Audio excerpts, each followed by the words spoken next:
जी आ गए सब लोग। जी अच्छा जी। अब राफिया मुझे एक बात का जवाब दे। राफिया मुझे एक बात का जवाब दे। पाकिस्तान और इंडिया के रिलेशंस मोदी की इंडिविजुअल पर्सनैलिटी से अफेक्ट होंगे, हाँ या ना? राफिया होंगे क्या? वर्ल्ड वॉर 2 का जो इवेंट हुआ उसे हिटलर ने एज एन इंडिविजुअल अफेक्ट किया?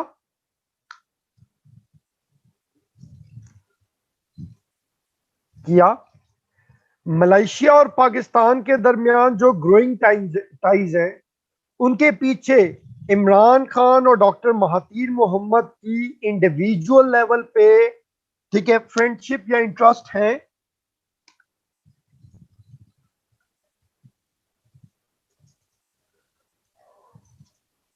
ठीक है। अगली चीज मेरे बहनों भाइयों, ये जो पाकिस्तान ने करतारपुर बॉर्डर खोला, इसने सिख कम्युनिटी का सेंटीमेंट टूवर्ड्स पाकिस्तान और रिजल्टेंटली इंडिया और पाकिस्तान के रिलेशनशिप को अफेक्ट किया?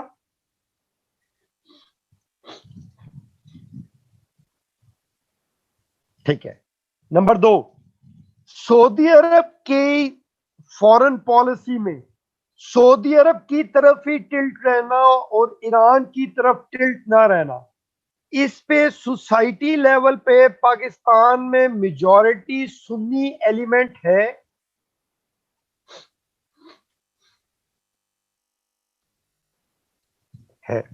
ठीक हो गया।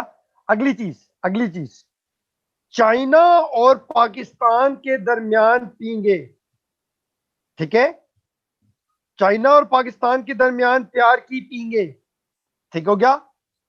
ये क्या स्टेट लेवल पे चाइना की पाकिस्तान पे ज्योग्राफिकल एक्सेस और पाकिस्तान की स्टेट की चाइना पे इकोनॉमिक डिपेंडेंसी उसकी वजह है?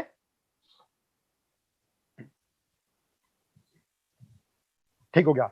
और फाइनली दुनिया को 9/11 के ग्लोबल इवेंट ने अफेक्ट किया?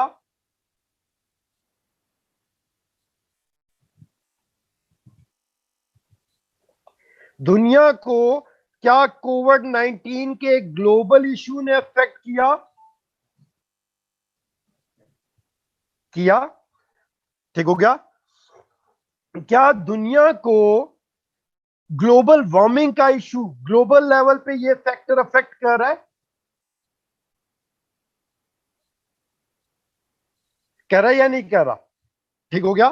तो मेरे बहनों भाइयों, जब आप आईआर को पढ़ते हो तो आईआर के हर इवेंट को, ठीक है, आईआर के हर इवेंट को आप 4 लेवल्स पे एनालाइज कर सकते हो। इंडिविजुअल लेवल पे, सोसाइटी लेवल पे, स्टेट लेवल पे और ग्लोबल लेवल पे।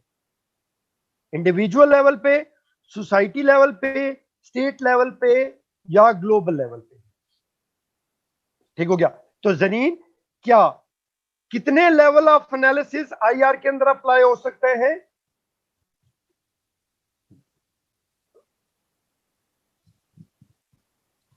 Zareen, Sunni factor societal level factor है, डेमोग्राफिक फैक्टर है।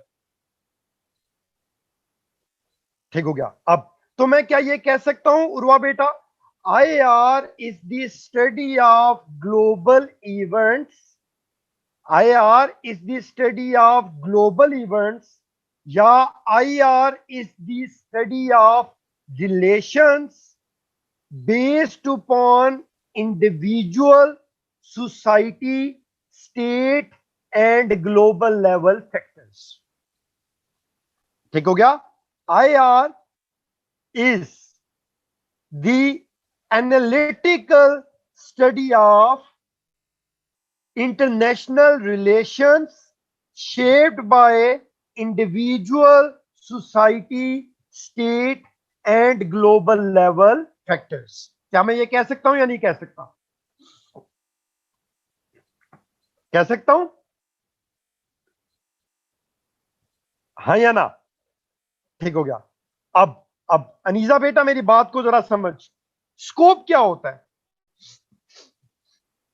स्कोप क्या होता है?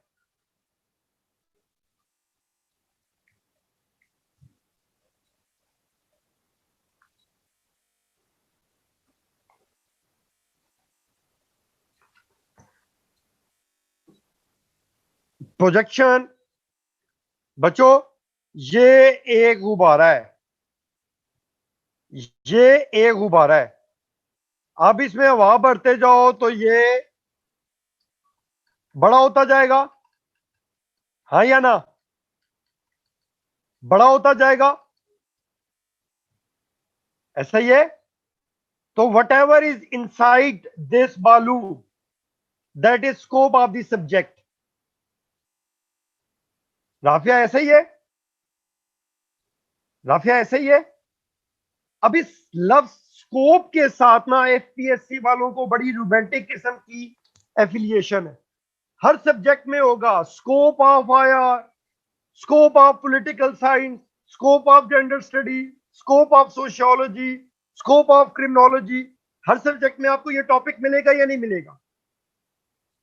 हाँ या ना? मिलेगा।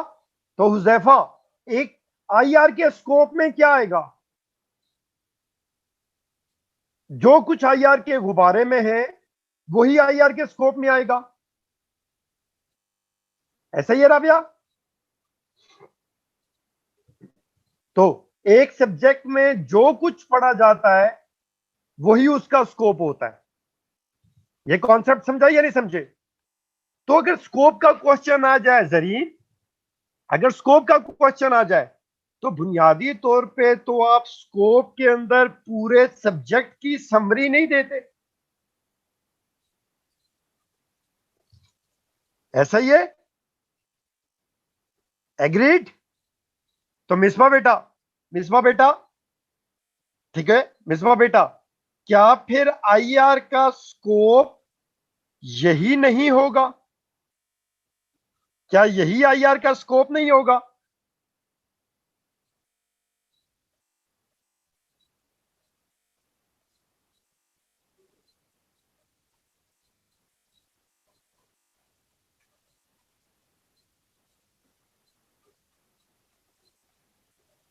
बात समझ आई या नहीं आई?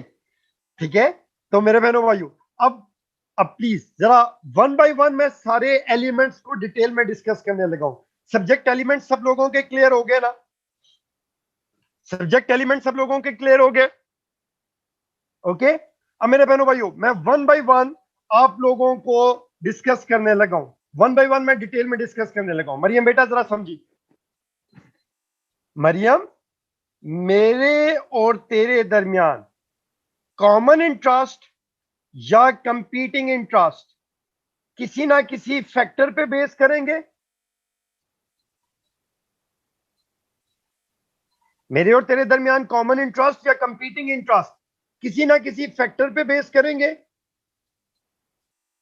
ठीक है? तो मेरे बहनों भाइयों, आईआर के अंदर जो मेजर फैक्टर्स है वो है geographical factor, economic factor, demographic factor, strategic factor, historical factor, psychological factor, sociological factor, organizational factor and administrative factor.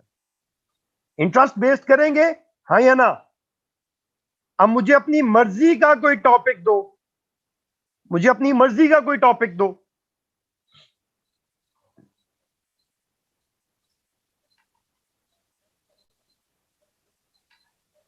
अपनी मर्जी का कोई टॉपिक दो। सीपैक, राफिया इधर देख, सीपैक गवादर पाकिस्तान की ज्योग्राफिकल पोजीशन और गवादर के जरिए shortest access to China, shortest access to China, क्या ये ज्योग्राफिकल फैक्टर पाकिस्तान और चाइना के दरमियान कन्वर्जिंग इंटरेस्ट को शेप दे रहे?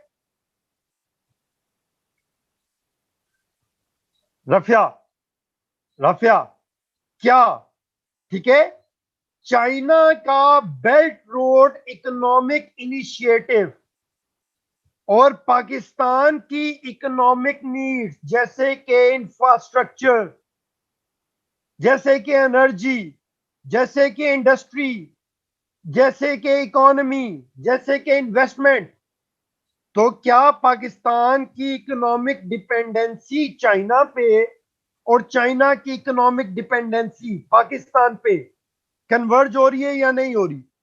तो क्या चाइना और पाकिस्तान के दरमियान cooperation economic convergence of interest की बुनियाद पे हो रही है?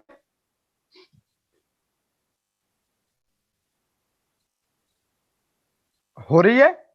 अब रफिया बेटा, अगली चीज, डेमोग्राफ्स में क्या आ जाएगा? पीपल। डेमोग्राफ्स में क्या आ जाएगा? People, population. क्या चाइना को पाकिस्तान में चीप लेबर अवेलेबल हो सकता है?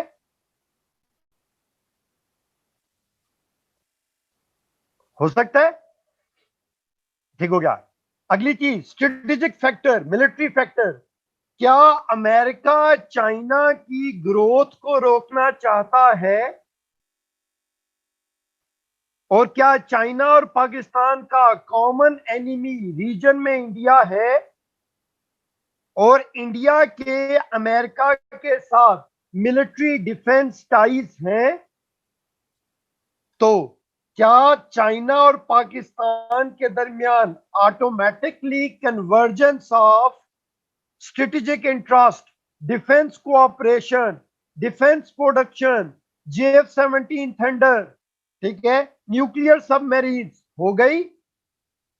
कन्वर्जेंस ऑफ स्ट्रेटेजिक इंटरेस्ट हो गए? हुए या नहीं हुए? ठीक हो गया। आगे 1960s के एंड से लेके आज तक क्या हिस्टोरिकली हमारे डिस्कोर्स में एस्टेब्लिश हो चुका है कि पाक चीन दोस्ती जिंदाबाद?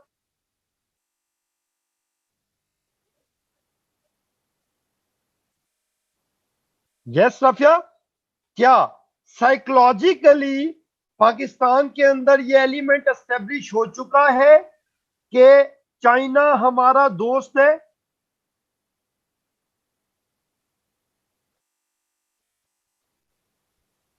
ठीक हो गया। Finally, organizational and administrative factors.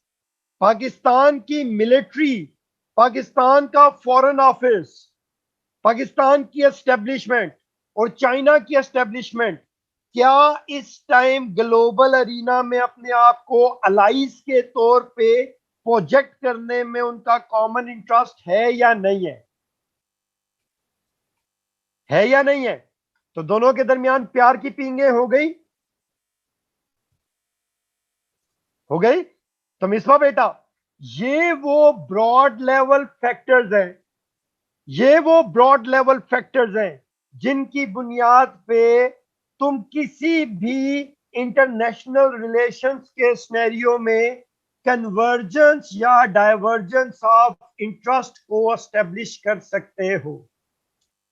पूरी फिल्म समझ आ गई? पूरी फिल्म समझ आ गई?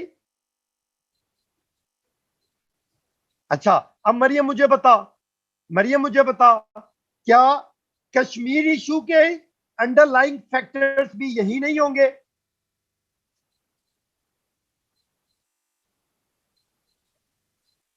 जी हुजैफा, पॉलिटिकल फैक्टर्स भी ऐड कर लो। क्या पाकिस्तान सऊदी अरब रिलेशनशिप के अंडरलाइंग फैक्टर भी यही नहीं होंगे?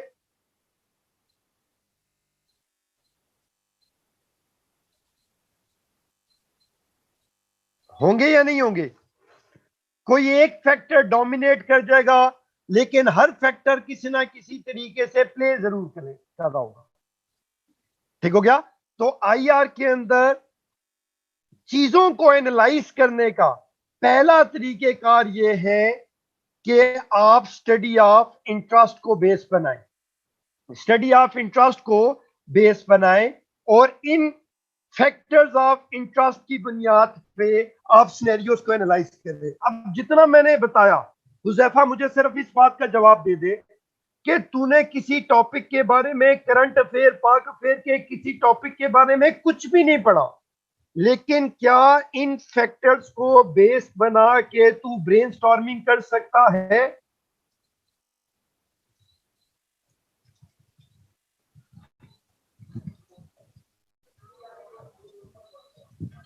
कर सकते हो? तुम किसी भी ऐसे को इन फैक्टर्स को बेस बना के डिस्कस कर सकते हो? मुझे पानी दे।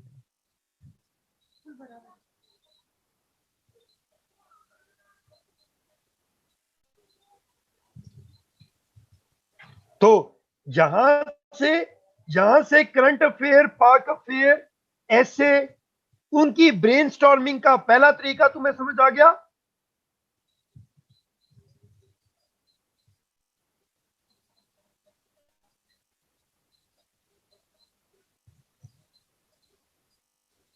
ठीक हो गया। अब मेरे बहनों भाइयों, मैं अब दूसरे पर्सपेक्टिव पे आने लगा हूं, जो है नेचर। ठीक हो गया? मैं दूसरे पर्सपेक्टिव पे आने लगा हूं, जो है नेचर। अब मैं नेचर की अकॉर्डिंगली तुम लोगों से ये चीज डिस्कस करता हूं। ठीक है? नेचर जरा समझेगा।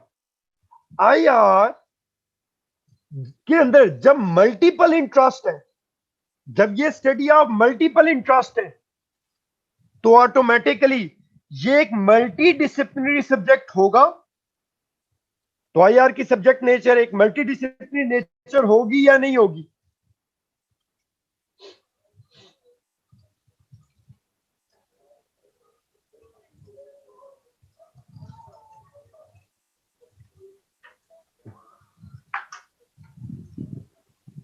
होगी। लेकिन मेरे बहनों भाइयों, इनिशियली नैरो पर्सपेक्टिव याद करो। तो इनिशियली आईआर, ठीक है, नैरोली डिफाइन होता था।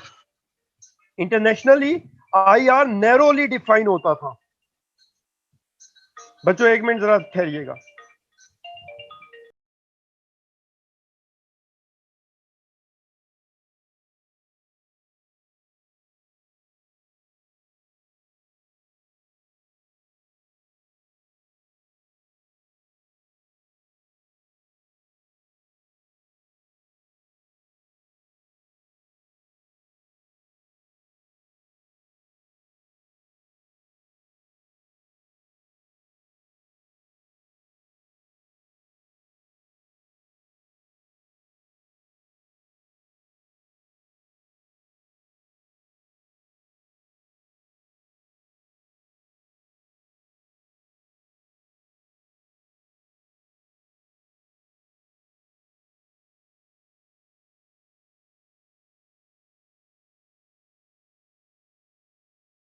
अच्छा जी।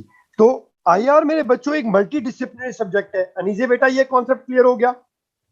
अनीजे मेरे साथ चली मेरा बच्चा। लेकिन आईआर हमेशा ऐसा सब्जेक्ट नहीं था।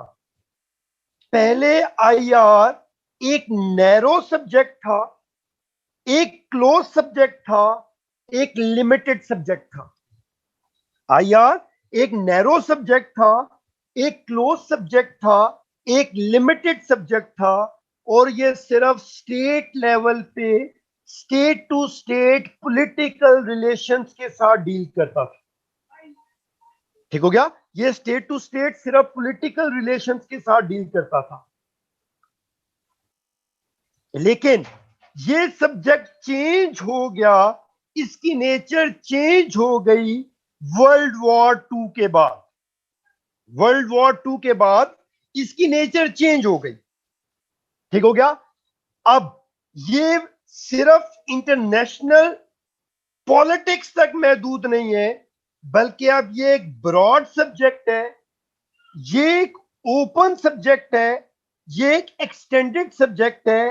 मीनिंग दैट कि ये एक मल्टी डिसिप्लिनरी, मल्टीपल एक्टर्स के रिलेशनशिप पे बेस करता है। ठीक है? अब साइमा पुत्र, सवाल ये पैदा होता है या नहीं होता कि सर वर्ल्ड वॉर 2 के बाद ऐसा क्या हुआ कि ये नैरो सब्जेक्ट ओपन सब्जेक्ट हो गया? ये सवाल पैदा होता है या नहीं होता?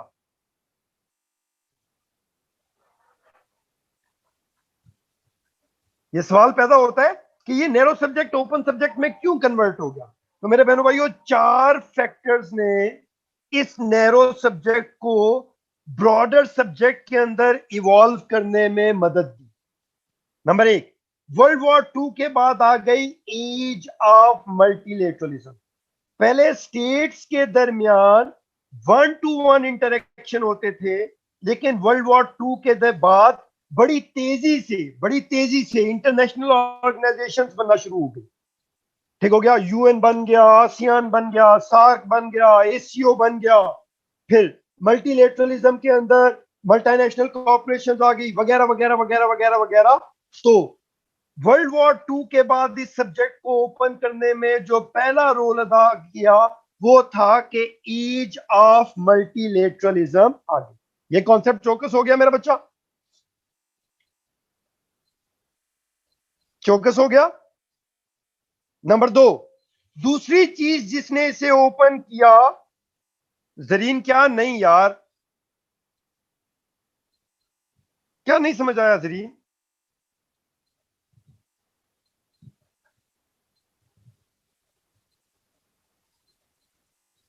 एक तो ये जो रिपीट कहते हैं ना, मेरा दिल चाहता है मैं कुटू।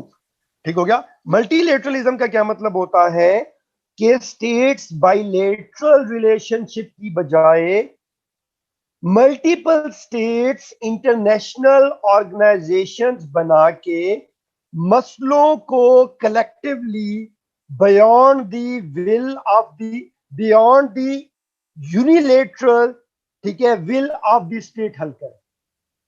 तो यूएन वर्ल्ड वॉर 2 के बाद बना, यूरोपियन यूनियन वर्ल्ड वॉर 2 के बाद बना, आसियान वर्ल्ड वॉर 2 के बाद बना, ओआईसी वर्ल्ड वॉर 2 के बाद बना, तो ऑटोमेटिकली दुनिया में एज ऑफ मल्टीलेटरलिज्म आ गई ना।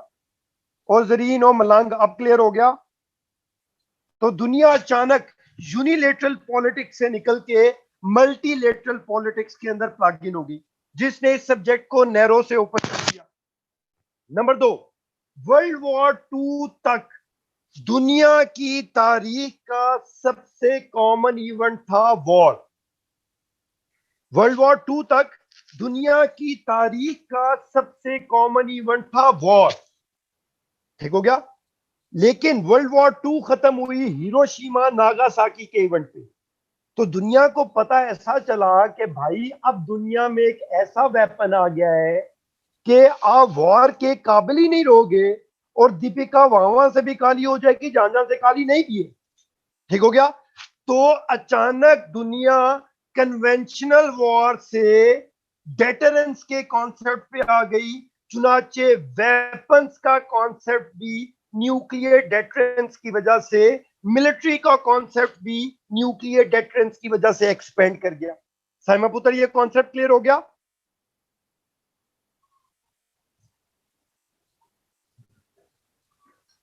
ठीक हो गया। अगली चीज, वर्ल्ड वॉर 2 तक इंडिपेंडेंट मीडिया, फ्री मीडिया का कॉन्सेप्ट नहीं था, इलेक्ट्रॉनिक मीडिया का कॉन्सेप्ट नहीं था, मैस कम्युनिकेशन का कॉन्सेप्ट नहीं था। तो ऑटोमेटिकली स्टेट्स की अकाउंटेबिलिटी नहीं थी, मैसेज को इंफॉर्मेशन ही नहीं मिलती थी, इसलिए जो स्टेट बोल देती थी वही सच था। वर्ल्ड वॉर 2 के बाद इंफॉर्मेशन एज आ गई, सोशल मीडिया आ गया, इलेक्ट्रॉनिक्स मीडिया आ गया, जिसकी वजह से सिविल सोसाइटी मुतहर्रिक हो गई। ठीक हो गया। फॉरेन ऑफिस में बात पता चलने से पहले सोशल मीडिया पे आवाम को पता चल जाती है। तो इंफॉर्मेशन एज ने भी पूरी दुनिया को पूरी दुनिया को ओपन कर दिया। ठीक हो गया। पाकिस्तानी लड़का, ठीक है, अमेरिका की लड़की को फंसाता है फेसबुक पे। ठीक हो गया। और वो अमेरिका की लड़की पाकिस्तानी लड़के की मोहब्बत में गर्क होके पाकिस्तान पहुंचती है, और पता चलता है ना वो लड़की है। ठीक हो गया। अब वो 42 साल की मोटी लड़की, ठीक है, वो इसके माँ बाप को आके कहती है कि मुझे अपने बेटे से शादी करवा दे। वो कहता है खुशी खुशी। तो शादी के बाद वो कहता है ले चल मुझे अमेरिका, मैं वहां पे जाके तेरी खिदमत करूंगा। तो वो कहती है ना ना ना, मैं यहाँ पे रह के तेरे माँ बाप की खुद खिदमत करूंगी। ठीक हो गया। तो ना खुदा ही मिला, ना विसाले सनम, ना इधर के रहे ना उधर के रहे, और कमर की बजाय मिल गया कमरा। आई होप सो मेरे बच्चों को बात समझ आ गई। इंफॉर्मेशन एज, उसने भी दुनिया को ओपन अप कर दिया। ठीक हो गया। अगली चीज, लिबरल इकोनॉमी। ठीक है, दुनिया में investment, free trade, multinational corporations, ठीक है, मल्टीलेटरल कॉर्पोरेशंस, ठीक है, ट्रेड, ई कॉमर्स, आनिया जानिया, माहौल, कुपियां, टुन।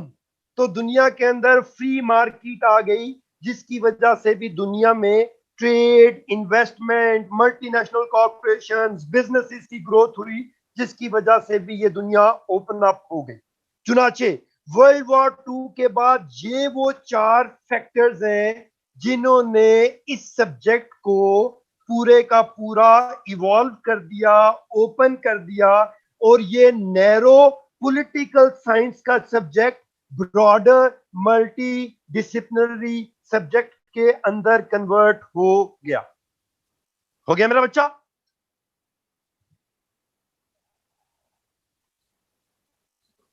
ठीक हो गया। अब शहबाज मुझे एक बात का जवाब दे मेरा बच्चा, शहबाज मुझे एक बात का जवाब दे।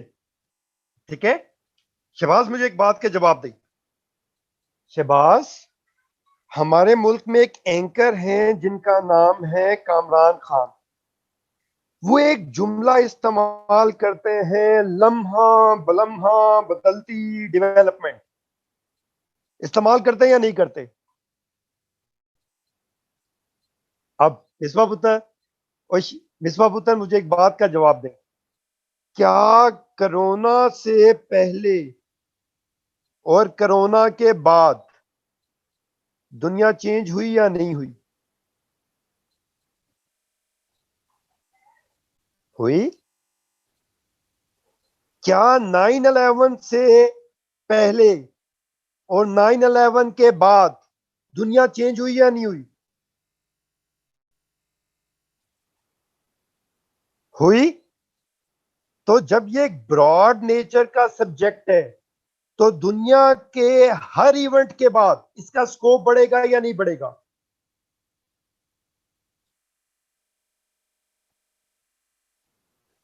बढ़ेगा। तो राफिया पुत्र, दुनिया के हर इवेंट का ताल्लुक आईआर के सब्जेक्ट के साथ हो गया। हो गया। तो सबसे खूबसूरत बात है आईआर की नेचर में कि आईआर को ऐसे भी डिफाइन किया जा सकता है, IR is the study of world in transition. लम्हा बलम्हा बदलती दुनिया की स्टडी है आईआर। ओके।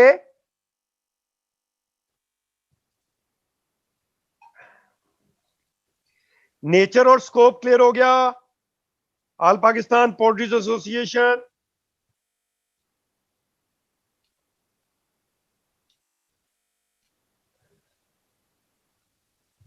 अब वापस आ जाओ, वापस आ जाओ, सुमेरा पुत्र वापस आ जा। ठीक हो गया, वापस आ जा। जहां गई थी ना मलंग औरत, वापस आ। इंटरेस्ट होके, और वह पुत्र इंटरेस्ट होके। एक तो इस क्लास में मर्द नहीं है, मुझे एवे ही। ओए मनुसो, किधर मार गए हो? डॉक्टर सुहेल, डॉक्टर साहब, यहाँ पे कुड़ियों ने मुझे घेरा हुआ है, आपको शर्म ही नहीं आ रही? और मनुसो तुम भी बोला करो। साहब मैं रिपीट करूंगा, तुझे गोडों के नीचे दे के मुक्के मार मार के। ठीक हो गया? ठीक हो? अच्छा इधर ध्यान करो। अगली चीज, नेचर क्लियर हो गई बच्चों, नेचर क्लियर हो गई।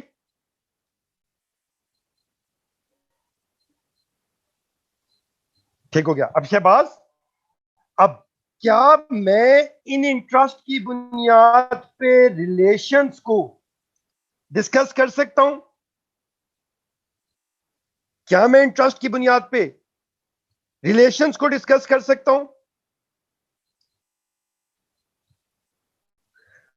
ठीक है, तो मुझे कोऑपरेटिव रिलेशनशिप के सिनेरियोज बताओ।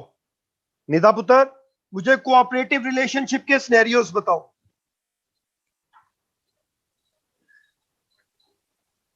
फैक्टर्स को ध्यान में रखना। नहीं नहीं, फैक्टर्स नहीं मरियम बेटा, नहीं समझी ना, मैं ये नहीं पूछ रहा। हाँ ऐसे अनीसा जैसे बता रही है, ट्रेड और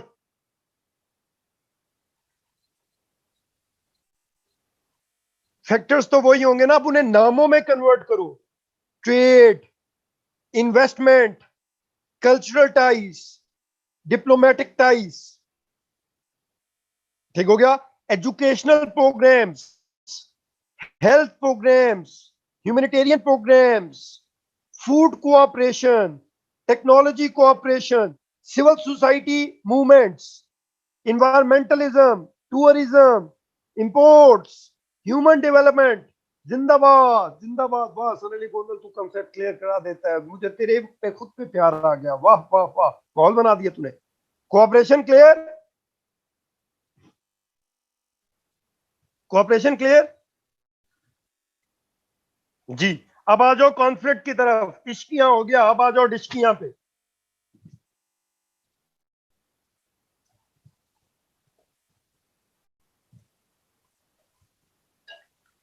कॉन्फ्लिक्ट पे आ जाओ, शुरू करो।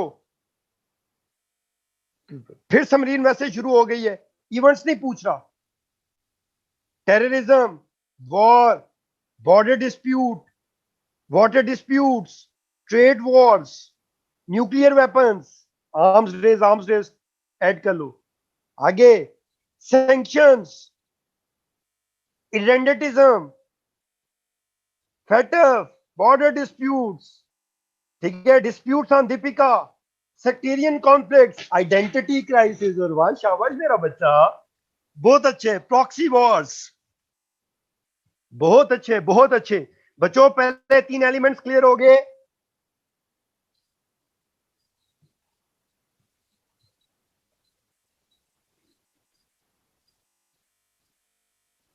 क्लियर हो गए बच्चों, सॉरी मैं जानबूझ के तुम्हें एंगेज करने की कोशिश कर रहा हूं, क्योंकि लोगों को सिर्फ एक गिला होता है कि ऑनलाइन क्लास के अंदर इंटरेक्शन नहीं होता। मैं जानबूझ के खुद तुम लोगों के दिमाग खुलवाने की कोशिश कर रहा हूं। आई होप सो प्रॉब्लम नहीं हो रहा किसी को।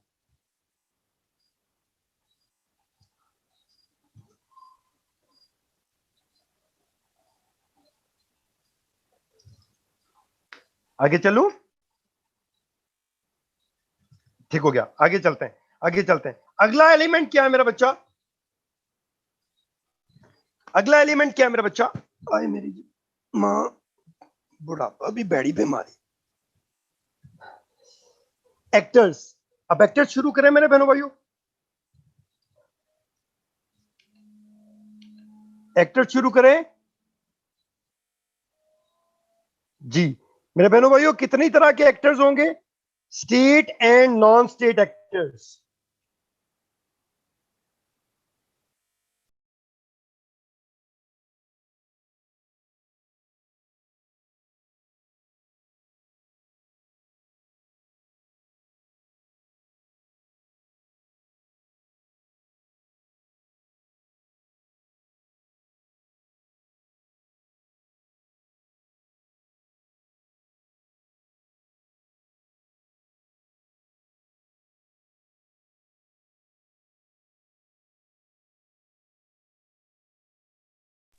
जी मेरे बहनों भाइयों, जी जी मैं इधर ही हूँ जरीन।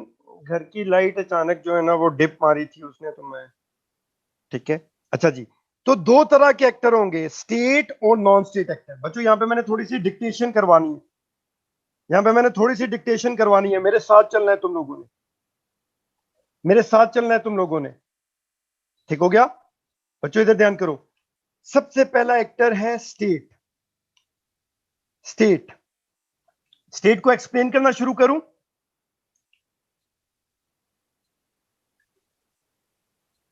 अच्छा, शहबाज मेरी जान बाजुरा सुनिए, हम अज्यूम करो सारे के सारे एक घर में रहते हैं, और वो घर किराए का घर नहीं है, वो हमारा अपना जाती घर है। तो हमारे पास एक परमानेंट टेरिटरी है, और वाह। अब हम सारे के सारे उसके अंदर मुस्तकिल मकीम है, तो क्या हम परमानेंट पॉपुलेशन में बैठ गए? परमानेंट टेरिटरी हो गई, उसमें हम लोग परमानेंट पॉपुलेशन में आ गए। आई या नहीं है मेरा बच्चा? आगे अब अगली बात जरा समझनी है। परमानेंट पॉपुलेशन हो गई। अब मुझे एक बात का जवाब दो शहबाज,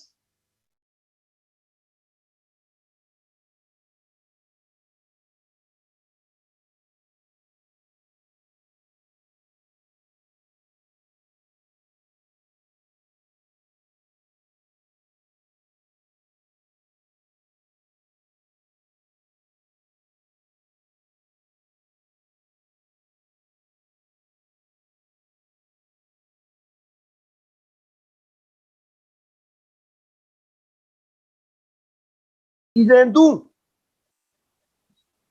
और मेरी ये ड्यूटी थी, मेरी ये ड्यूटी थी, मेरी ये ड्यूटी थी। लेकिन अगर मैंने अपनी ड्यूटीज पूरी की तो उसके रिटर्न में मेरा भी तो कोई राइट होगा या नहीं होगा? अरे पुत्र, कहानी समझ रही है या नहीं समझ रही?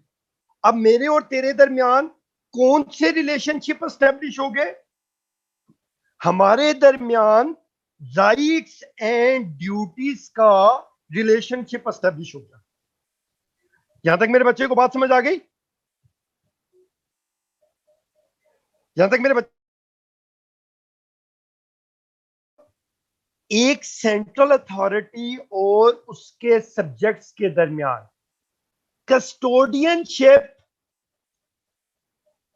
की बुनियाद पे राइट्स एंड ड्यूटीज का रिलेशनशिप एस्टेब्लिश हो जाए और कस्टोडियन जिम्मेदार हो कि अपने सब्जेक्ट्स को उसने security, welfare, law and order, justice और फ्रीडम इंश्योर करना है, तो ऐसे सिस्टमैटिक सिस्टम ऑफ कस्टोडियनशिप को कहते हैं पॉलिटिकल सिस्टम।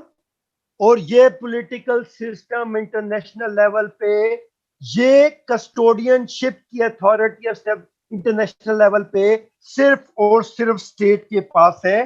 चुनाचे स्टेट बुनियादी तौर पे law and order, stability, needs का कस्टोडियन है of any group of people. इसीलिए स्टेट टू स्टेट हमेशा नेचर ऑफ रिलेशनशिप पॉलिटिकल होगी, मीनिंग दैट के दोनों स्टेट्स आपस में रिलेशनशिप एस्टेब्लिश करके एक दूसरे के सब्जेक्ट्स के कस्टोडियनशिप की नीड्स को फुलफिल करने की कोशिश करें। ठीक हो गया? तो जहां पे भी कोई एंटिटी कस्टोडियनशिप, राइट्स एंड ड्यूटीज के रिलेशनशिप में बाउंड होगी, ऐसी एंटिटी को क्या कहते हैं? Political entity. पॉलिटिकल एंटिटी का कॉन्सेप्ट क्लियर हो गया? तो दुनिया में सिर्फ एक पॉलिटिकल एक्टर है जो है स्टेट।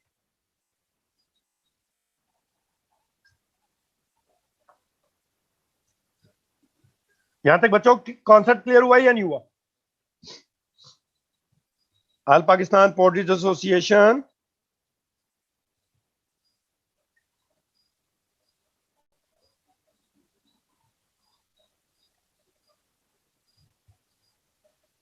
सहमपुत्र, ये कोई डेफिनेशन नहीं है।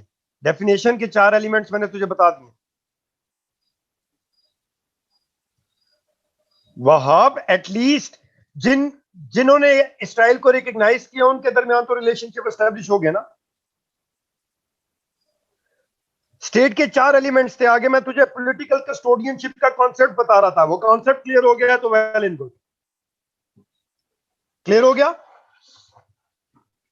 जी जी जी जी जी जी जी जी जी।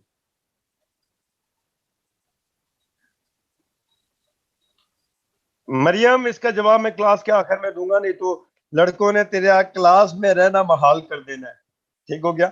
अब any actor other than state is non state actor. Any actor other than state is non state actor. ये कॉन्सेप्ट समझ आ गया? Any actor other than state is a non state actor. ठीक हो गया।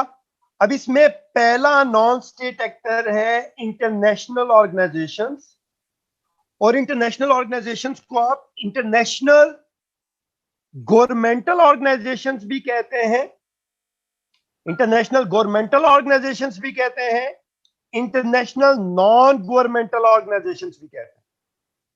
इंटरनेशनल गवर्नमेंटल ऑर्गेनाइजेशंस भी कहते हैं, international non governmental organisations भी कहते हैं। बच्चों कैसा, जहां तक समझ आ गया? नॉन स्टेट एक्टर्स में पहला कौन सा है? International organisations.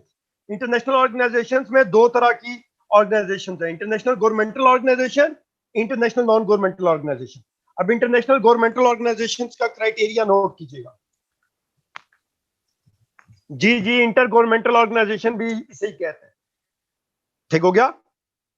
अब लिखवाना शुरू करो मेरा बेटा। अनीजा तेजी से लिखी। Such organizations which are formed by states. Such organizations which are formed by states.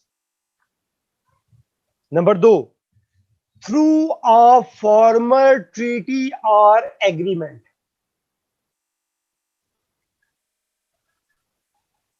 Number 3, having a formal structure.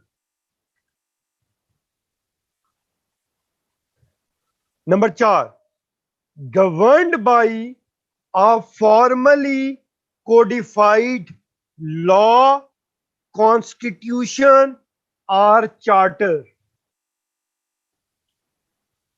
Governed by a formally codified law, constitution or charter. And number 5, and only recognized states can be its members. Such organizations which are formed by states through a formal treaty or agreement, having a formal structure, governed by a formally codified law, constitution or charter, and only recognized states can be its members.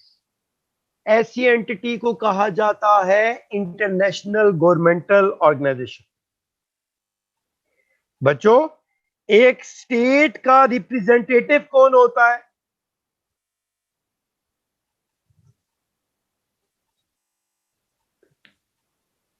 एक state का custodian कौन होता है?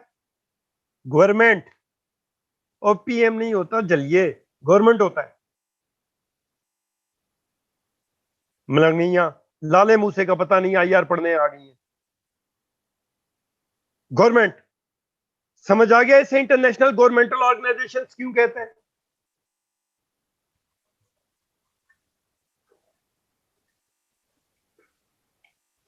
समझ आ गया? अच्छा, अब state की नेचर क्या है?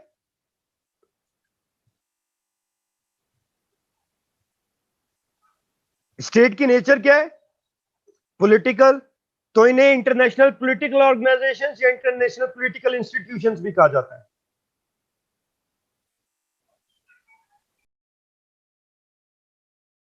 क्लियर हो गया?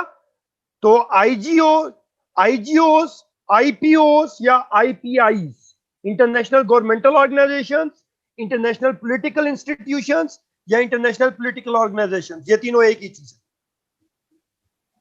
ठीक है। अब शीजा बेटा गौर करिए।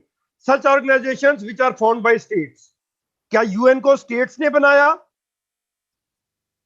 थ्रू अ फॉर्मल ट्रीटी और एग्रीमेंट।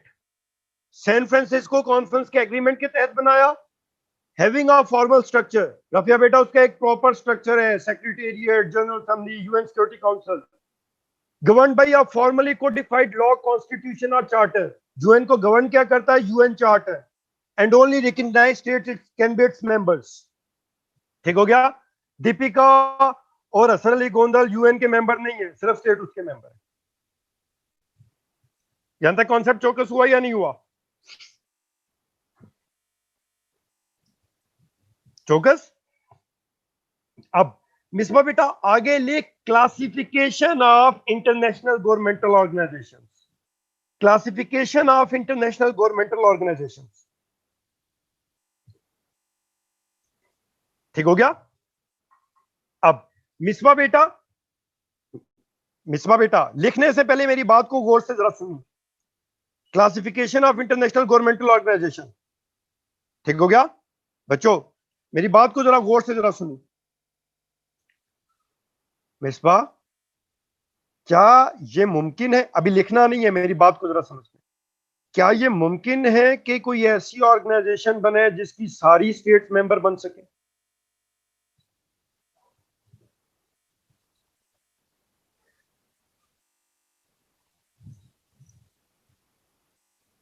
शहबाज, लानत हो ऐसे शख्स पे और बेशुमार हो। यूएन की सारी स्टेट्स मेंबर बन सकती है? क्या यह मुमकिन है कि दुनिया की हर स्टेट इसकी मेंबर बन सके?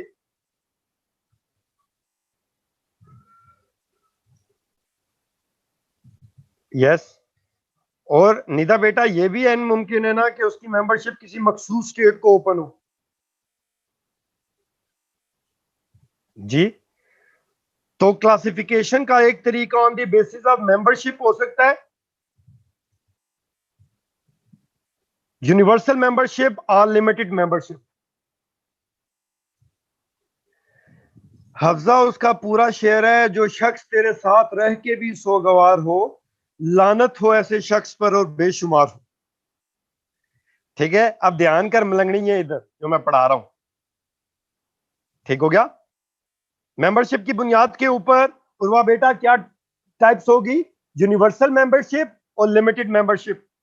ओके हो गया? चौकस हो गया? ठीक है। अब उर्वा मेरी बात का दूसरी बात का जवाब दे, मेरी दूसरी बात का जवाब दे। क्या यह मुमकिन है कि एक ऐसी ऑर्गेनाइजेशन हो जिसके बैक वक्त मल्टीपल पर्पसेस हो?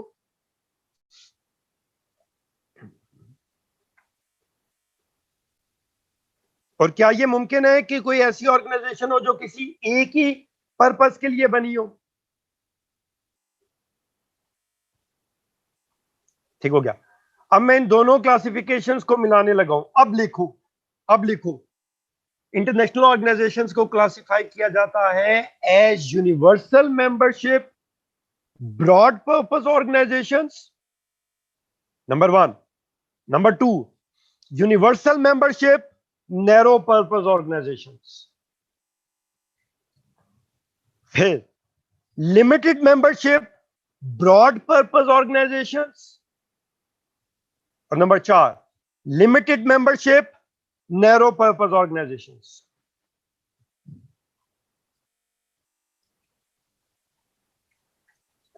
Universal membership, broad purpose, universal membership, narrow purpose, limited membership, broad purpose, limited membership, narrow purpose. Okay हो गया?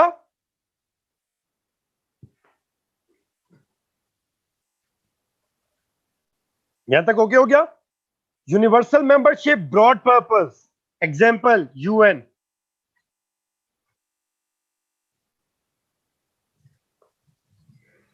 Universal membership, narrow purpose, IMF, World bank. Limited membership, broad purpose, ASEAN, SAARC, OIC. और limited membership, narrow purpose, limited membership, narrow purpose, Islamic Court of Justice, NATO. बच्चों हर तरीके से international governmental organisation clear हो गई?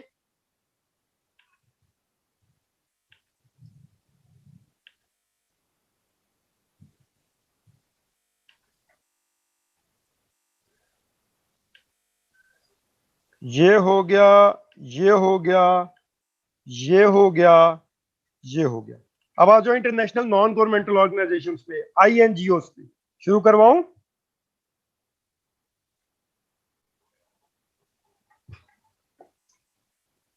ठीक हो गया। राबिया बेटा नोट करी, such organizations which are privately owned by individuals or groups. Such organizations which are privately owned by individuals or groups. Clear?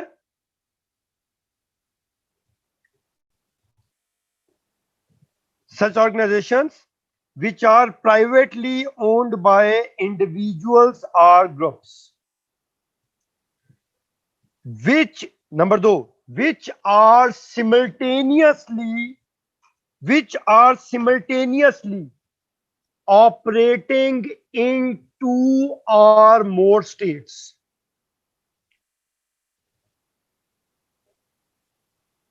Which are simultaneously operating in 2 or more states. Number 3, which are operating in respective state with the consent of that state. Which are operating in any state with the consent of the state. Or number 4, and are operating for non-profit purposes.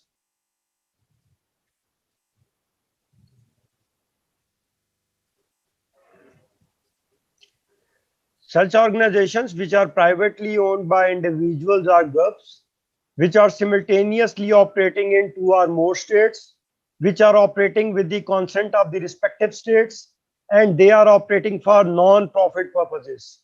ऐसी चीजों को क्या कहते हैं? International non governmental organisations, INGOs. Okay Rabia? Rabia पुत्र okay हो गया? Qasim, and are operating for non-profit purposes. Examples: Doctors Beyond Borders. Sorry, Reporters Beyond Borders. Greenpeace International. USAID. ICRC.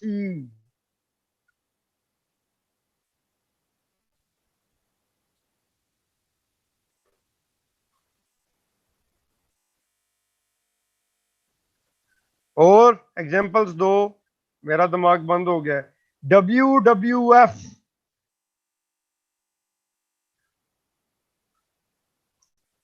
चौकस हो गया।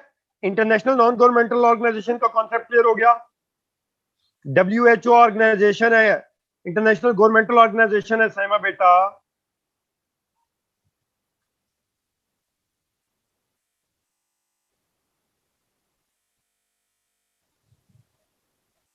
जा माफ किया तुझे, क्या याद करेगी कि सखी से वास्ता पड़ा।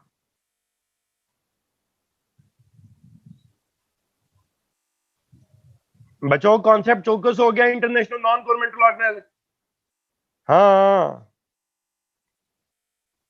GICJ बेटा UN का हिस्सा है। सुमेरा बेटा, सुमेरा पुत्र UN का हिस्सा है। जी दी तबीबाने सरहद, पीटा मीटा लीटा शीटा कीटा सारे अली। बच्चों इंटरनेशनल ऑर्गेनाइजेशंस दोनों कवर हो गए। आए मेरी मां कितने फंसा रही। ठीक हो गया। अब अगली है मल्टीनेशनल कॉर्पोरेशंस, जिसे TNC ट्रांसनेशनल कॉर्पोरेशंस भी बोला जाता है।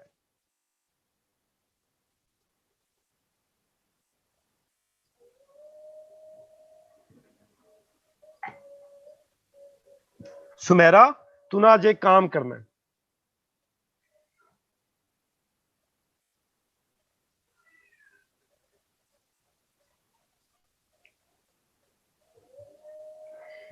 सुमेरा बेटा आपने ना क्लास के एंड बाद मिट्टी का तेल लेना है, अपने ऊपर छिड़कना है। ठीक हो गया? फिर एक माचिस पकड़नी है और खुद को आग लगा लेनी।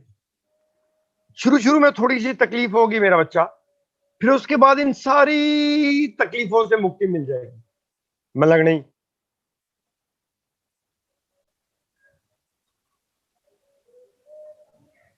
आईसीजे यूएन का स्ट्रक्चर का एक मैंडेटरी कंपोनेंट है।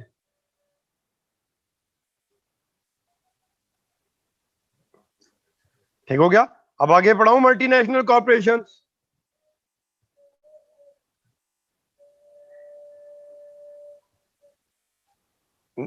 वाह शीजा, सारे शीजा के लिए क्लैपिंग करो। ठीक हो गया बच्चों?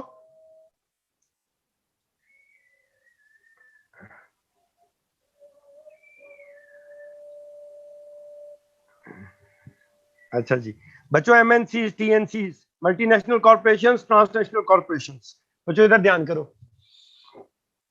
बच्चों जो कुछ इंटरनेशनल नॉन गवर्नमेंटल ऑर्गेनाइजेशंस में लिखा है, जो कुछ इंटरनेशनल नॉन गवर्नमेंटल ऑर्गेनाइजेशंस में लिखा है, सारे का सारा चिस्पान करो, बस नॉन प्रॉफिट को प्रॉफिट कर दो।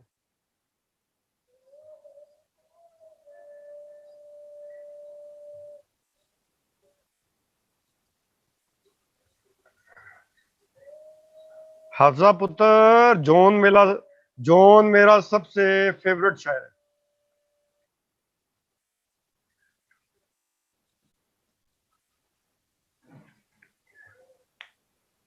लगता है मुझे कभी किसी से मोहब्बत नहीं हुई, लेकिन यकीन सभी को दिलाता रहा हूं मैं। For profit, for non profit को फॉर प्रॉफिट कर दो।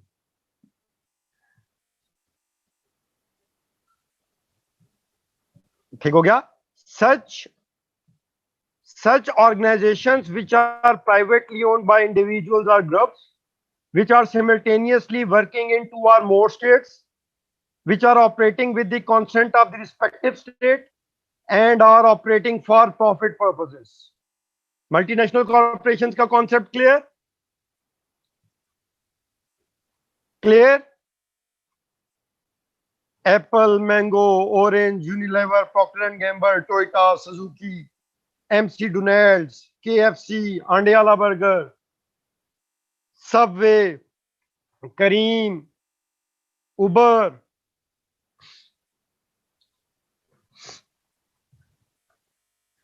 बच्चों क्लियर हो गया?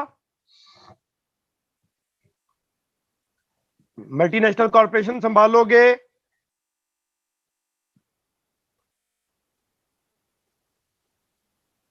ठीक हो गया। मिसवा बेटा 5 मिनट की ब्रेक कर, मुझे 5 मिनट की ब्रेक चाहिए प्लीज, मुझे 5 मिनट की ब्रेक चाहिए। I need nicotine. 5 मिनट की ब्रेक है शाह, 5 मिनट की। ठीक हो गया?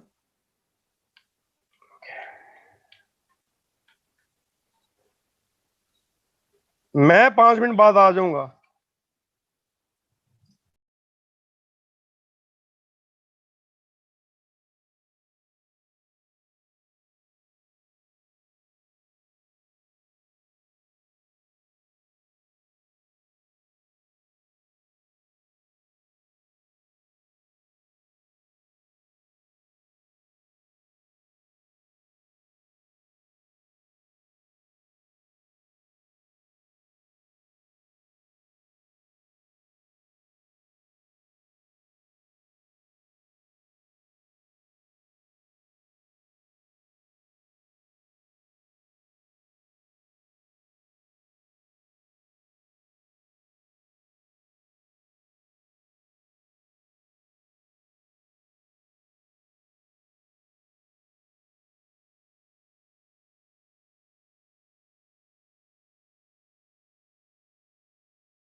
आगे हैं सब लोग बच्चा?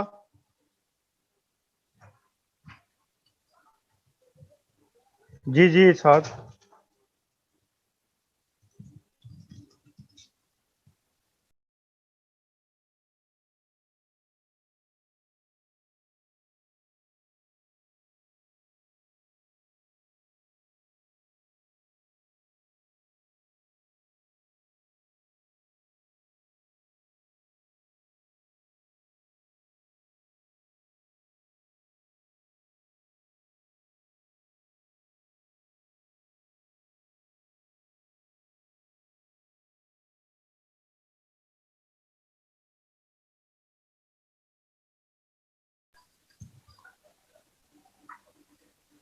हुजैफा मैंने खुद ऑन किया है कैमरा, बाद लोगों की बार बार फरमाइश आ रही थी प्राइवेट चैट के अंदर कि सर प्लीज हमें अपनी शक्ल दिखा दें, तो मैंने कहा देख लें, शायद आपकी ये हसरत अधूरी ना रह जाए।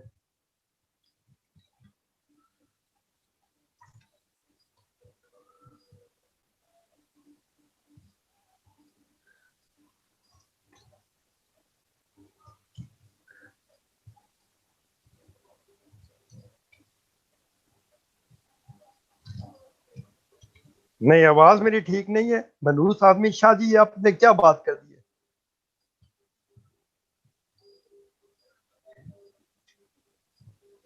जरीन पुत्र, अब जैसी भी है गुजारा करना है, मेरे तो 2 बच्चे हैं, मेरा बच्चा।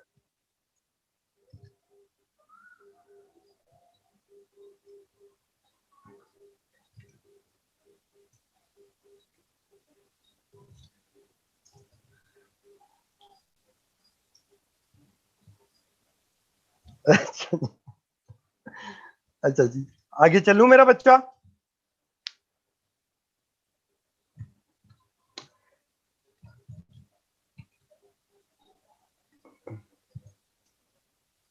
अच्छा जी, आगे है transnational interest groups.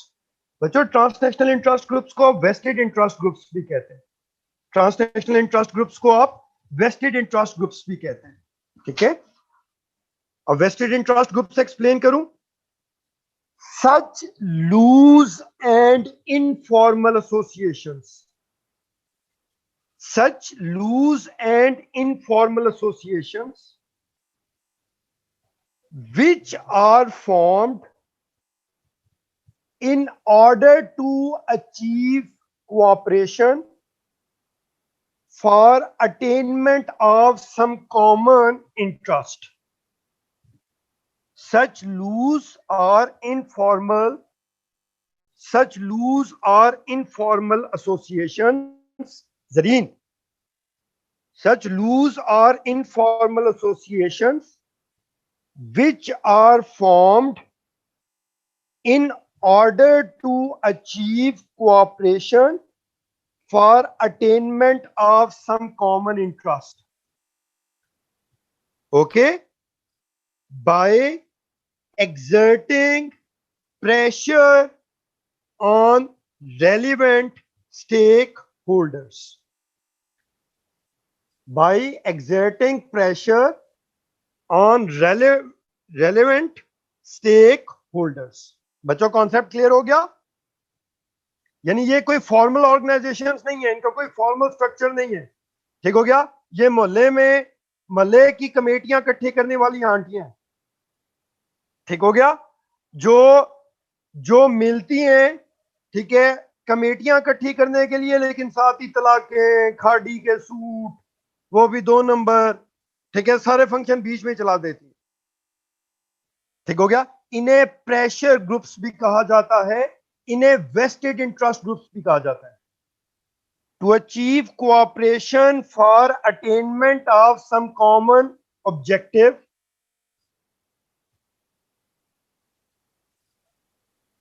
for attainment of some common objective या common interest, by exerting pressure on relevant stakeholders.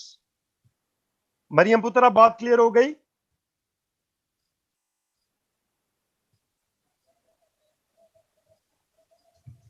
ठीक हो गया? आई होप सो मेरे बच्चों को ट्रांसनेशनल इंटरेस्ट ग्रुप्स का कॉन्सेप्ट क्लियर हो गया। अब मेरे बहनों भाइयों, 2 जो major form of interest groups होते हैं, वो कहलाती हैं एथनिक मूवमेंट्स या रिलीजियस मूवमेंट्स। दो major form of interest groups कौन से होते हैं? एथनिक मूवमेंट्स आर ग्रुप्स और रिलीजियस मूवमेंट्स आर ग्रुप्स। ठीक हो गया? एथनिक मूवमेंट्स लिखवाना शुरू करूं मेरा बच्चा? एथनिक मूवमेंट्स लिखवाना शुरू करूं? अच्छा, शहबाज तेजी से नोट करिए। Such ethnic groups, such ethnic groups. Shiza पुत्र, और मैं कितना स्लो करूं मेरा बच्चा? Such ethnic groups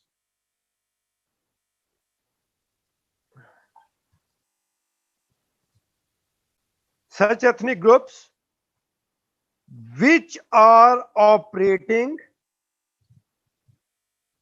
either to project ethnic identities, which are operating either to project ethnic identities or to protect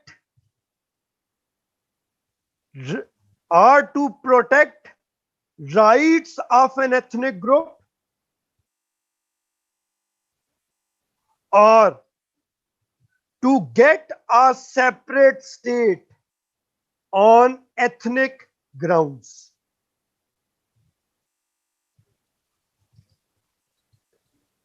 ऐसी मूवमेंट्स को क्या कहा जाता है? Ethnic movements.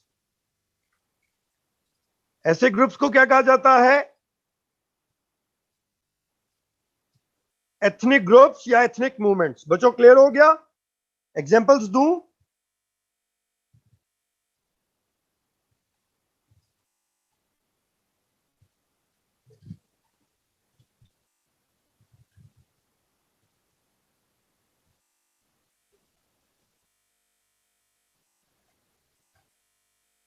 ठीक हो गया। अनीसे पुत्र, Kurd movement,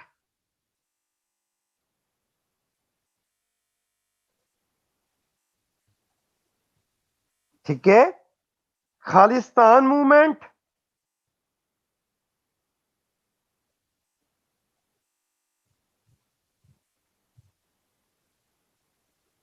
Khalistan movement.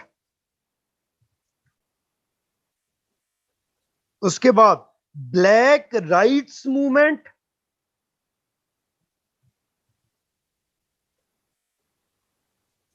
Pashtun movement,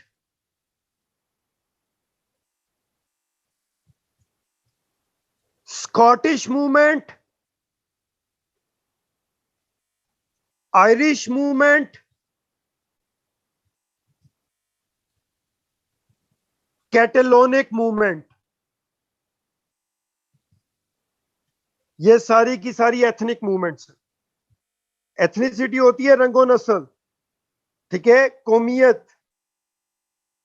तो जो रंगो नस्ल की बुनियाद पे सेपरेट स्टेट को हासिल करने के लिए या एक खास एथनिक ग्रुप्स के, ठीक है, राइट्स की प्रोटेक्शन के लिए या एथनिसिटी को प्रमोट करने के लिए जो ऑपरेट कर रहे होते हैं, उन्हें कहा जाता है एथनिक मूवमेंट्स। क्लियर हो गया मेरा बच्चा? Zionist movement was a religious movement. Shalim जॉन, तू पहली दफा आया और साले गलत आया है मैदान में। कैसे कर लेते हो? इतना टैलेंट कैसे आया तुम लोगों में? अब शलीम अगली बात सुन, शलीम अगली बात सुन मेरा बच्चा। अगला है रिलीजियस मूवमेंट। मेरी माँ। अगला है रिलीजियस मूवमेंट। ठीक हो गया? शलीम मेरी जान, जान जान पे भी तूने एथनिक मूवमेंट में एथनिक लिखा था ना, वहां पे रिलीजियस लिख ले।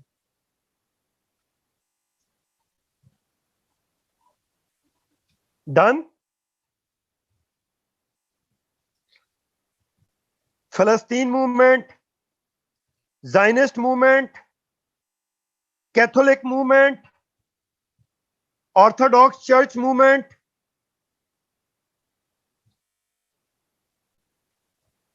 इवन के पाकिस्तान मूवमेंट, बाज मूवमेंट्स रिलीजन और एथनिसिटी का मिक्सचर होंगी। ठीक है, फलस्तीन मूवमेंट बड़ी इंपॉर्टेंट।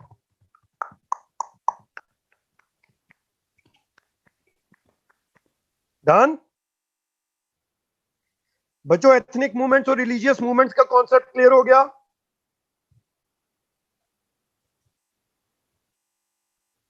आगे चलूं?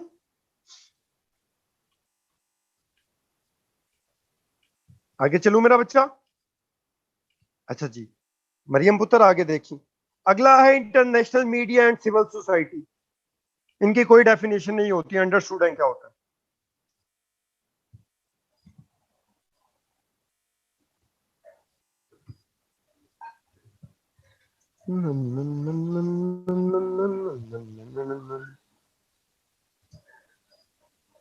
हाय साइमा, किसके नाम रिपीट करो मेरा बच्चा? रिलीजियस मूवमेंट्स के नाम रिपीट करो। साइमा पुत्र, किसके नाम रिपीट करूं? अच्छा, जाइनिस्ट मूवमेंट, जिसे ग्रेटर ज्यूइश मूवमेंट भी कहा जाता है। Catholic movement, Protestant movement, Orthodox church movement, Palestinian movement,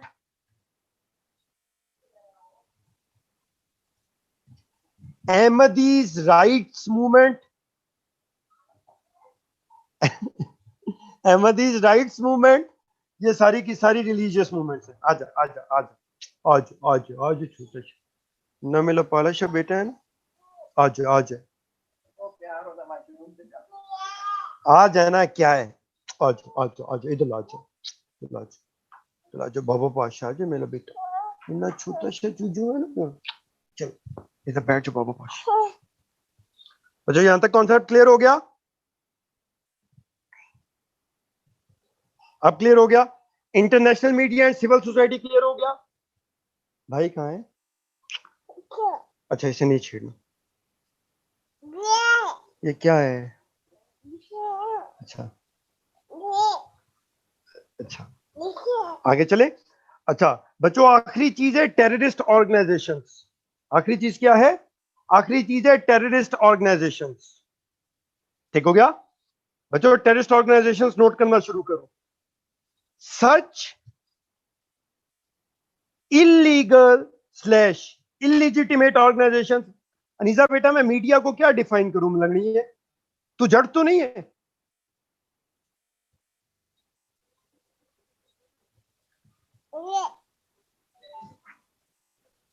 Anisa, तू जड़ तो नहीं है? मंडी बहुदीन से तो नहीं तेरा ताल्लुक?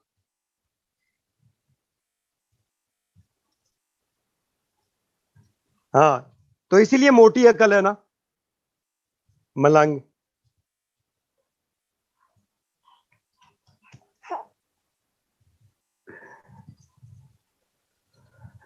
अच्छा जी, खानी एक मिनट ना पुत्र। ठीक हो गया। International media and civil society हो गया।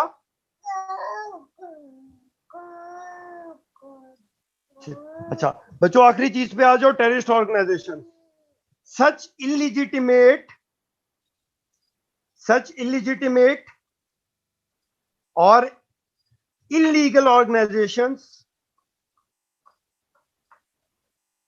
which are operating in 2 or more states।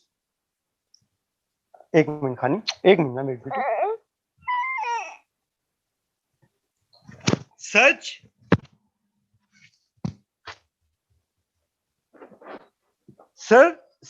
illegitimate और illegal organizations।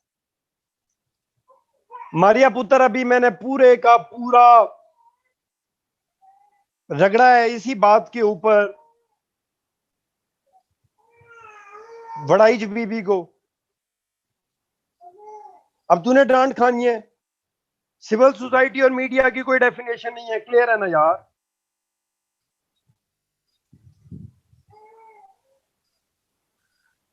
ठीक हो गया। टेररिस्ट ऑर्गेनाइजेशंस पे आ जाओ। सच illegitimate or illegal organizations which are operating in two or more states, which are operating in two or more states. Ma, please, yaar.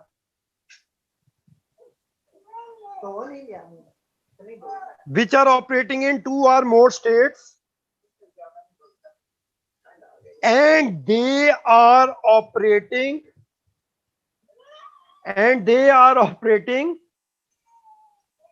by using the psychological tool of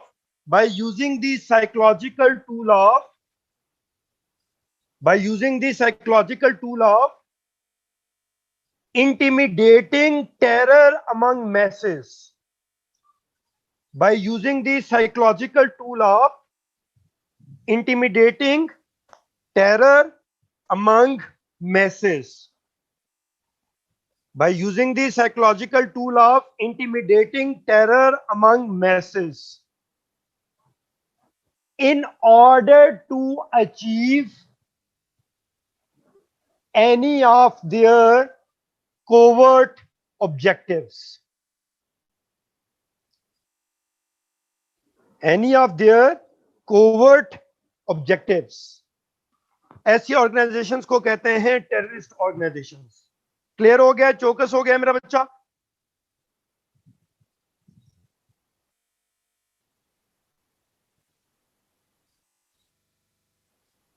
Malvi पुत्र, ये clear हो गया?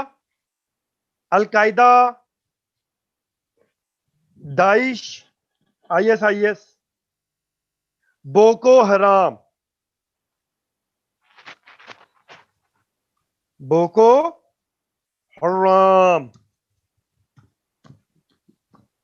बच्चों सारे non state actors clear हो गए?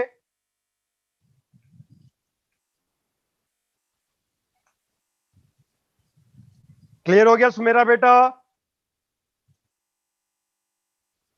सुमेरा, ये तूने आगे रुकन क्यों लिखा हुआ है?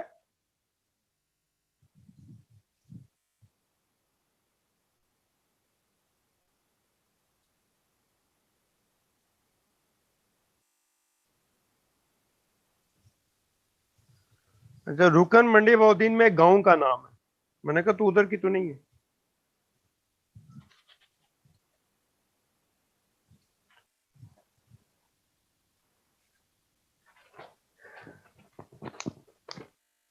दो मिनट क्यों रुकूं? कौन सी ऐसी खुशी मिली है हमें जिसकी वजह से 2 मिनट रुकूं मैं? वजह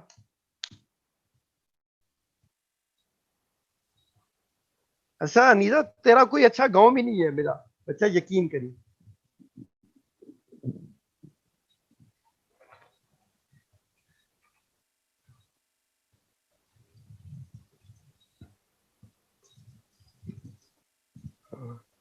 अच्छा है वहां पे, मतलब चरस के बाग लगे हुए ना. अच्छा है.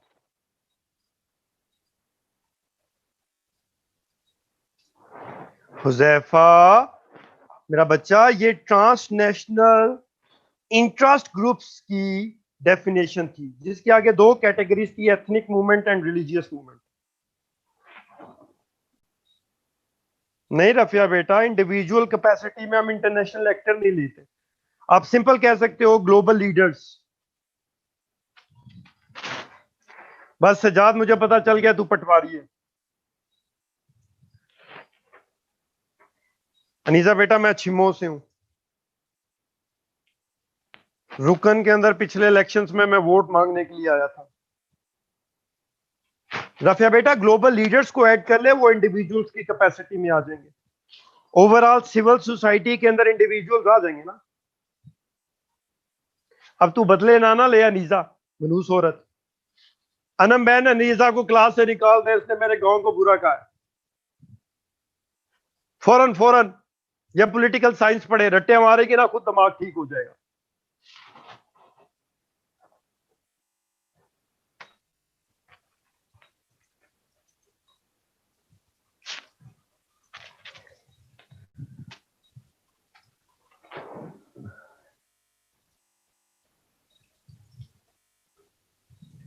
अच्छा, आगे चलूं?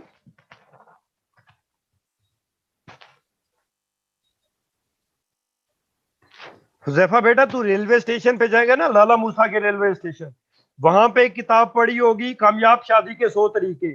उसका सफा नंबर 1 से 23 तक पढ़ना है।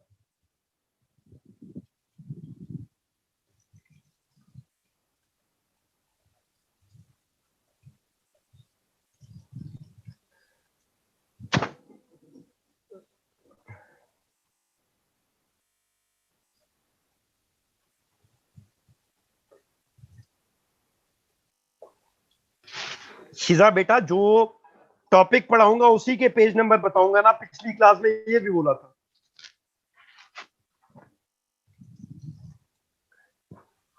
मतलब मैं समझता हूँ कि शायद कोई एक आध ऐसा हो जिसमें टैलेंट ना हो, सारों में माशाल्लाह नलायकी का टैलेंट कूट कूट के भरा हुआ है।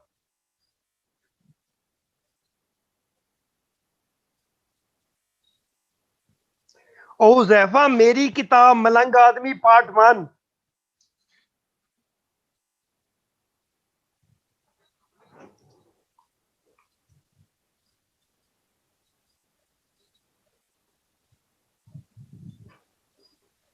ठीक है, अब बच्चों, मैं एक बड़ा ही क्रिटिकल कॉन्सेप्ट करवाने लगा हूं। ठीक हो गया? मैं एक बड़ा ही क्रिटिकल कॉन्सेप्ट करवाने लगा हूं, उस बात को जरा समझना है मेरे बहनों भाइयों, बहुत इंपॉर्टेंट कॉन्सेप्ट है। अच्छा, आजकल ना मेरे बहनों भाइयों एक टर्म इस्तेमाल होती है, सुप्रा नेशनल एक्टर्स। ठीक हो गया? एक टर्म इस्तेमाल होती है, सुप्रा नेशनल एक्टर्स। ठीक हो गया?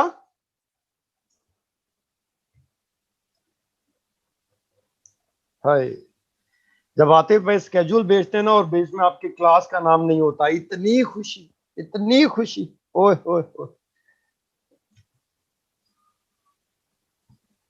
ठीक हो गया, अब इधर ध्यान करो। ठीक है मेरा बच्चा, इधर ध्यान करो। मैं एक टर्म बताने लगा हूं, सुपरा नेशनल एक्टर्स। मेरी बात सुन रहे हो? ओ मारवी मेरी दादी, इधर ध्यान कर। ठीक है बच्चों, इधर ध्यान करो, बड़ी इंपॉर्टेंट कॉन्सेप्ट है बच्चों। Any entity which is larger than a state, either in terms of membership, which is larger than a state, either in terms of membership or in terms of sphere of influence or in terms of operations या functions। हर वो entity, Arsalan बात note करिए मेरा बच्चा, ये बड़ी important बात है। ठीक हो गया? बड़ी इंपॉर्टेंट बात है। हर वो एंटिटी अरसलान मेरी जान जो लार्जर देन द स्टेट है, either in terms of membership और in terms of sphere of influence और इन टर्म्स ऑफ ऑपरेशंस या फंक्शंस और इन टर्म्स ऑफ रिकॉग्निशन। ऐसी एंटिटीज को क्या कहा जाता है? ऐसी एंटिटी को कहा जाता है सुप्रा नेशनल एक्टर्स। ठीक है, ऐसी एंटिटी को क्या कहा जाता है? सुप्रा नेशनल एक्टर्स। बात समझ आई या नहीं आई? बात समझ आई? अब बच्चों इधर इधर ध्यान करो। Arsalan, Arsalan, international governmental organisations के मेंबर मल्टीपल स्टेट्स होंगे।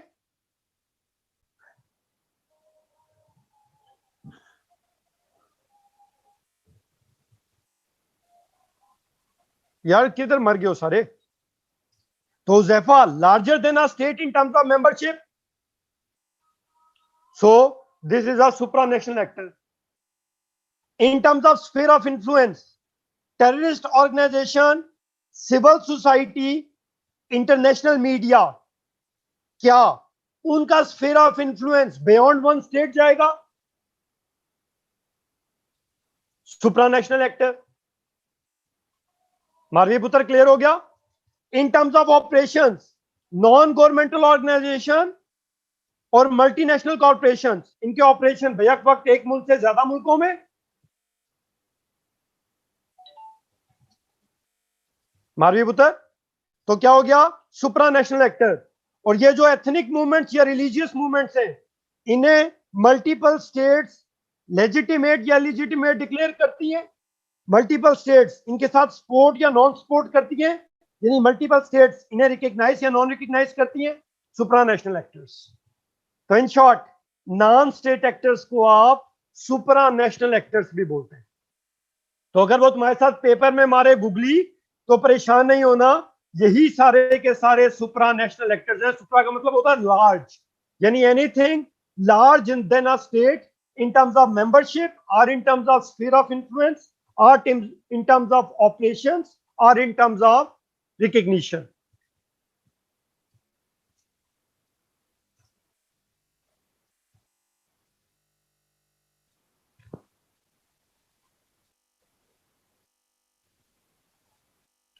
बच्चों कॉन्सेप्ट चौकस हो गया ऑर्गेनाइजेशंस का।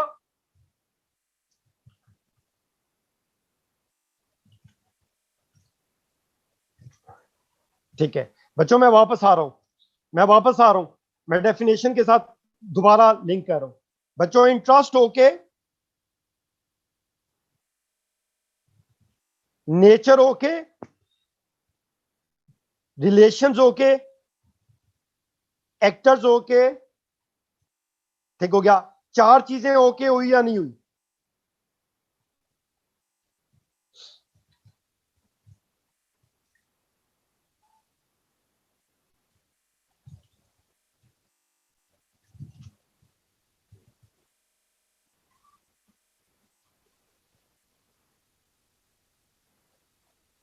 जो चार चीजें ओके हुई या नहीं हुई?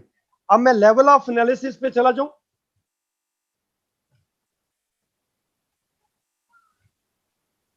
ठीक है, अब बच्चों मेरी बात को गौर से जरा सुनना, मेरी बात को गौर से जरा सुनना।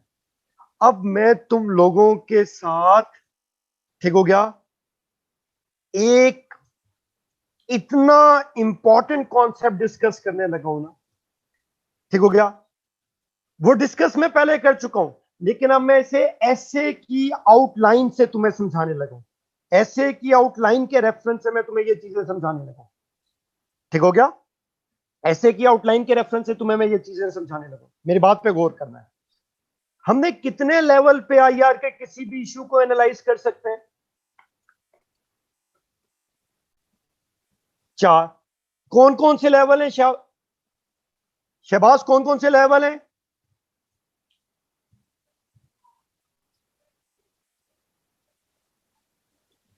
इंडिविजुअल, सोसाइटी, स्टेट, ग्लोबल, ठीक हो गया। अच्छा बच्चों इधर ध्यान कीजिएगा, मैं बहुत बहुत इंपॉर्टेंट बात करने लगा हूं, ठीक हो गया। बच्चों इसके बाद तुम्हें कभी भी ऐसे की ब्रेनस्टॉर्मिंग में इशू नहीं आएगा, ठीक हो गया। बच्चों इधर ध्यान करो, इंडिविजुअल लेवल,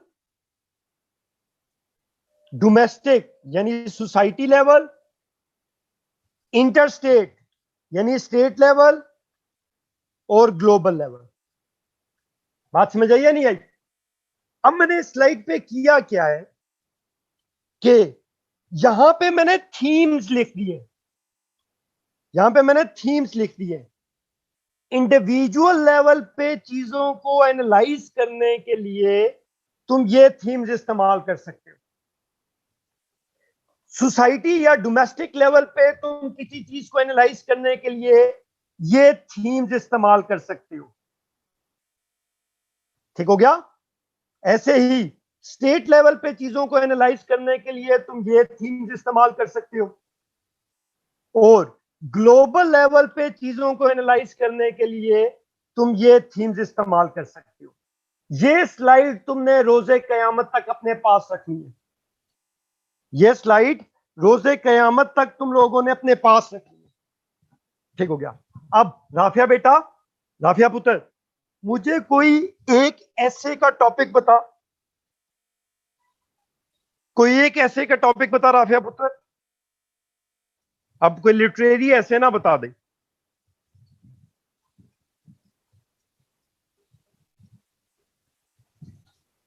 फेमिनिज्म, साथ साथ ग्लोबल, ग्लोबल वार्मिंग पकड़ लें,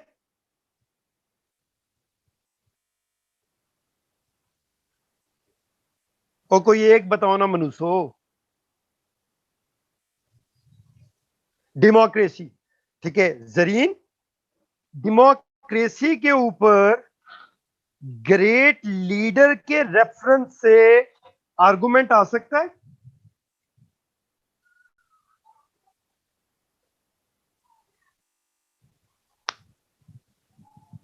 सिर्फ हाँ या ना में जवाब दे दो।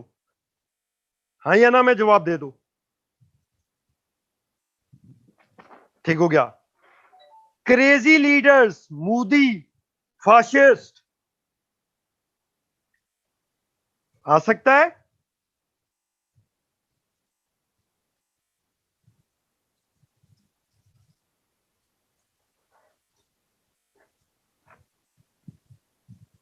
तारिक, अगर तुझे लगता है ना कि इसके ऊपर आर्गुमेंट नहीं आ सकता, ठीक हो गया, तो मेरा भाई एक पपी इधर एक पपी उधर, मनूस आदमी, मलंग।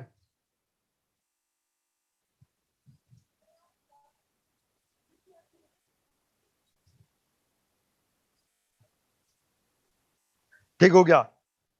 डिसीजन मेकिंग इन क्राइसिस, इस थीम से डेमोक्रेसी पे टॉपिक आ सकता है?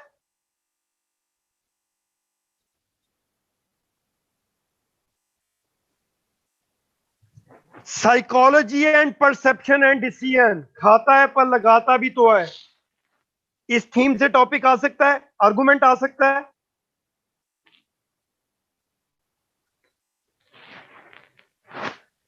लर्निंग, यानी कैसे democracy Aahista Aahista slow learning के जरिए इंप्रूव होती है, आर्गुमेंट आ सकता है?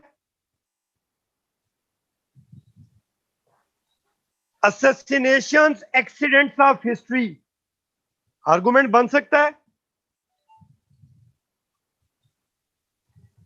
और citizens participation, inclusive society, argument आ सकता है?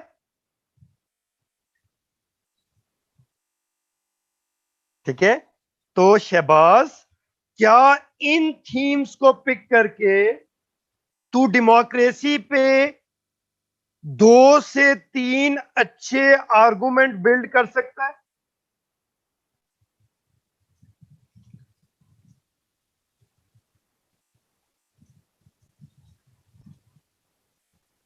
कर सकते हो सारे? डोमेस्टिक लेवल पे nationalism, India, RSS, ethnic conflict, government efficiency, dictatorship within the democracies, civil military relationship, domestic coalitions, political parties and elections, public opinion, role of gender, role of economy, military garrison syndrome, foreign policy and role of bureaucracies. क्या democracy पे इन themes में से आप 2 से 3 argument pick and choose कर सकते हो?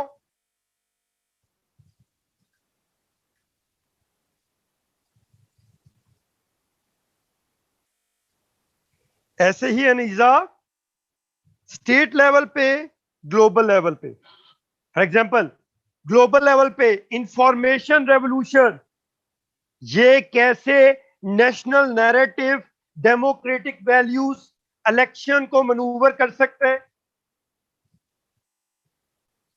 क्या इलेक्शन रिफॉर्म्स के अंदर तुम ग्लोबल टेलीकम्युनिकेशन, साइमा मर जा तू, हर टॉपिक जल्दी, जितने भी थीम्स हो सकते हैं, मैंने वो थीम्स इस लिस्ट पे, इस स्लाइड पे लिस्ट कर दिए। जितने भी टॉपिक हो सकते हैं, एजुकेशन उठा लो, इंडस्ट्रियलाइजेशन उठा लो, हेल्थ सेक्टर उठा लो, पॉलिटिकल क्राइसिस उठा लो, पेंडेमिक उठा लो, थीम यही रहेंगे। इन थीम्स के अंदर से यानी इन थीम की बुनियाद पे तुम ऐसे की आर्गुमेंट के हिसाब से अपना एनालिसिस बिल्ड कर सकते हो। ठीक है, क्या डेमोक्रेसी में रिलीजियस फंडामेंटलिज्म के एंगल से क्वेश्चन नहीं आ सकता?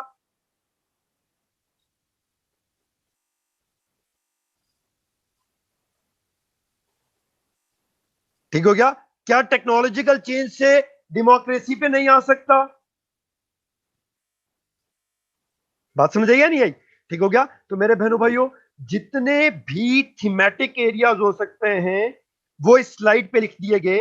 आप इस स्लाइड को ब्रेनस्टॉर्मिंग फॉर थीम्स इस्तेमाल कर सकते हो, या आप किधर किधर इस्तेमाल कर सकते हो, अब ये बताओ।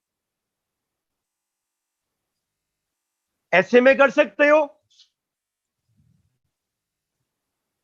कर सकते हैं। करंट अफेयर में कर सकते हैं, कर सकते हैं। पाक अफेयर में कर सकते हैं, कर सकते हैं। आईआर में कर सकते हैं, क्रिमिनोलॉजी में कर सकते हैं, गवर्नेंस एंड पब्लिक पॉलिसीज में कर सकते, हर जगह पे कर सकते हैं मनुष्यों। ये एक स्लाइड संभालो तो कभी तुम्हें ये टेंशन नहीं होगी कि सर हमने सोचना कैसे है, सर आर्गुमेंट की समझ ही नहीं आती, कौन सा आर्गुमेंट लिखें कौन सा ना लिखें। सर उस टाइम मेरा दिमाग बिल्कुल माउफ हो गया, 1.5 घंटा मुझे आउटलाइन बनाते बनाते लग गया सर, मुझे कुछ समझ नहीं आई सर, फिर मैं बहुत रोई। कहानी समझ आ गई? ठीक हो गया? थीमेटिकली पूरा सीएसएस इस स्लाइड के ऊपर मौजूद है। ठीक हो गया? ये स्लाइड संभाली तो आज के बाद कभी, ठीक हो गया, कभी ये नहीं कहोगे कि भाई सर हमने आर्गुमेंट्स देने क्या है। ठीक है, अब मेरे बच्चों में वापस जाने लगा, मैं वापस जाने लगा।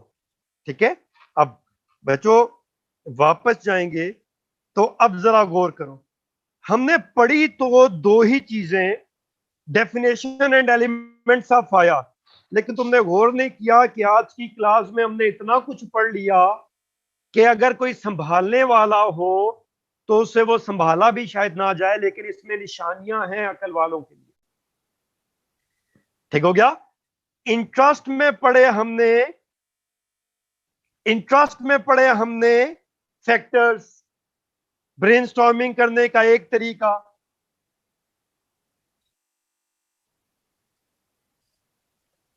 ठीक हो गया? नेचर के अंदर हमने पढ़ा ट्रांजिशंस, ब्रेनस्टॉर्मिंग का एक तरीका। रिलेशंस के अंदर हमने कोऑपरेटिव या कंफ्लिक्चुअल रिलेशनशिप की एग्जांपल पढ़ी, एक तरीका। एक्टर्स के अंदर हमने पूरी दुनिया के एक्टर्स देख लिए, एक तरीका। और लेवल ऑफ एनालिसिस के अंदर हमने सारे थीम्स पढ़ लिए, एक तरीका। बात समझ आई या नहीं आई? ठीक हो गया? सिर्फ आज के लेक्चर को संभाल लो, कंपल्सरी तुम्हारा हो जाएगा। ठीक हो गया? और तुम्हें इस बात का अंदाजा नहीं हुआ कि हम रहे तो डेफिनेशन एंड एलिमेंट्स में, लेकिन मैंने इसी के साथ लिंक करके तुम्हें आईआर की ए टू जी ऑफ इंट्रोडक्शन बता दिया है। तुम 50 किताबें पढ़ लो, यही निकलेगा, इससे ज्यादा डेटा नहीं निकलेगा।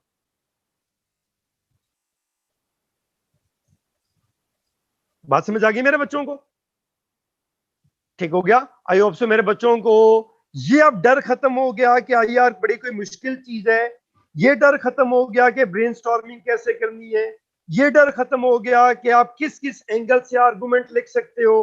ठीक है, इंशाल्लाह ताला अगर ये संभालो तो फाका होगा निहार मुंह।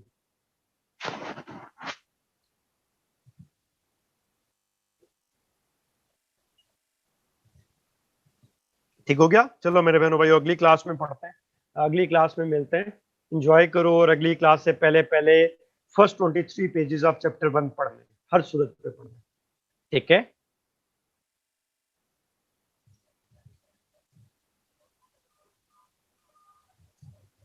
आई होप सो आज का पेपर आपने आज का लेक्चर एंजॉय किया होगा। ठीक है, चलो मेरे बहनों भाइयों, थैंक यू अनम बहन, ओवर टू यू।